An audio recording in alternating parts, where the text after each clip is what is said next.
Uy, magandang araw muli sa inyo lahat mga masugid naming taga-subaybay dito sa Don Sniper. Sorry gud kayo kay murag sa kabulan namang gudtang way dito. Sa mga nag-request ng kanta ng mga tagoy-tagoy. Yung tagoy, alam mo yung tagoy? Yun yung pinaka-paborito ni Kuya Dading na ipapakita sa inyo, ipamamala sa inyo na kanta. Puro lang sa tagoy yan mga idol. Puro tagoy na. Tagoy ka na. Isudbe na kuya no. Kuya Dading no. Isudbe na kung mukanta ka ng tagoy, puro tagoy lang. Puro tagoy na lang yung kantahan eh. Wala pa na sa ano no, parang wala pa ako nakakita ng mga kata-kata na yung mga tagoy-tagoy. Huwag tagoy yung nagkuhan ko, wala pa yung tagoy. Hindi na masakit dito. Ano naman ko ani? Nanata ka na. Kana puro tagoy. Puro tagoy. Sampol tagoy kuya, sampol. Tagoy lang, tagoy. Okay. Mauna mga idol ang ipapamalas ang ibibigay ni Kuya Dading sa atin. Subaybayan ninyo mga idol ang kantang Taghoy. Taghoy lahat. Surat to. Surat yun. Taghoy, lisod yun. Sige, mauna to mga idol ano.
Wow!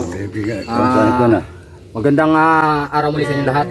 Nindot yun. Maganda talaga ang kantang Taghoy-Taghoy ni Kuya Dading. Kuya Dading, anong isang title na Kuya Dading?